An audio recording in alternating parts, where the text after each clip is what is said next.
আজকে সিনিতাকে স্কুলে নিয়ে যাওয়া হবে অ্যাডমিট করানোর জন্য। তাকে সাজুগুজু করিয়ে দিলাম এবং তারপর সে তার ভাই গোপাল ঠাকুরের সাথে দেখা করলো। করে প্রণাম করার পরে আমরা বেরিয়ে গেলাম। এবার গেলাম তার স্কুল সূচনা শিশু শিক্ষা নিকেতন। এখানে গিয়ে প্রথমে আমরা অ্যাডমিট কাজটা সমাপ্ত করলাম এবং পাশাপাশি সে তার একটি নতুন বন্ধু পেয়ে গেল এবং পেয়ে গিয়ে তারা অলরেডি খেলা শুরু করে দিয়েছে। এবং আপনারা যদি আমার পেজে নতুন হয়ে থাকেন অবশ্যই সাবস্ক্রাইব করে পাশে থাকবেন। Hello everyone, welcome to my another blog. আজকে আমরা যাব সিনিতাকে স্কুলে ভর্তি করতে। তো যেই কথা সেই কাজ, সাজাগুজা শুরু করে দিয়েছে এবং তাকে কিন্তু ঠোঁটে ঠোঁট পালিশও দিয়ে দিচ্ছে। সে খুব এক্সাইটেড এবং সে গোপাল ঠাকুরের কাছে গিয়ে প্রণাম করে বলছে যে গোপাল ঠাকুর আমাকে বিদ্যা দাও। তো তারপর তার মা তাকে নিয়ে বেরিয়ে পড়লো, আস্তে আস্তে গেট খুলে বেরিয়ে পড়ছে। আম্মু আর দেরি করলাম না, আমিও বাইক নিয়ে বেরিয়ে পড়লাম এবং বাইকে দাঁড়াতেই সে পিছনে অনেক লম্বা একটা দৌড় দিল। দৌড় দিয়ে এসেই আমার বাইকের সামনে উঠবে। তো আমরা রওনা দিলাম। এটা হচ্ছে গল্লামারির মোড়। এত গল্লামারির মোড় আপনারা জানেন যে গল্লামারির মোড়টা এত জাম থাকে, খুব সাবধানে চলাফেরা করতে হয়। তো সেখান থেকে পার হয়ে SOS পল্লী স্কুল, যেখানে আমার খুব ইচ্ছা ছিল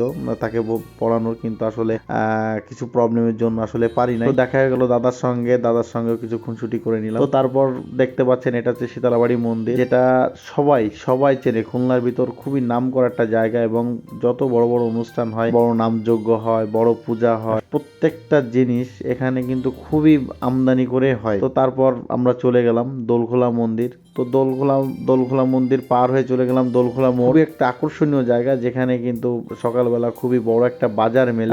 দোলখোলা মোড়ে কিন্তু তো দেখতেই পাচ্ছেন আশেপাশে তরকারির দোকান, মাছের দোকান, খুবই তরকারি পাতি পাওয়া যায় এখানে। তো সেখান থেকে চলে গেলাম সিনিতার স্কুলে, সূচনা শিশু বিদ্যা নিকেতনে। তো আমরা গাড়ি এখানে পার্কিং করলাম। পার্কিং করে আমরা কিন্তু যাচ্ছি, আস্তে আস্তে ঢুকতেছি। তার মা তাকে নিয়ে যাচ্ছে, আবার তার ভিতরে একটু ফটো সেশনও করে নিলাম।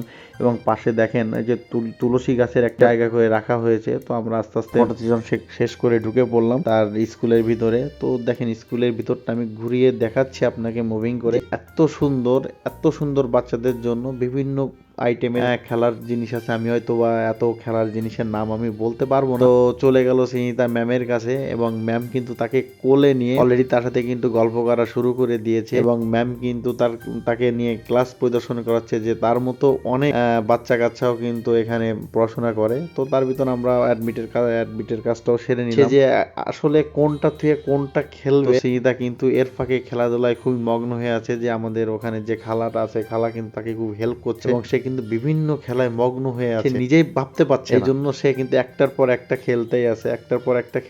তারপর কিন্তু সে নতুন একটা বন্ধু পেয়ে গেল, নতুন বন্ধুর সাথে খেলা শুরু করলো।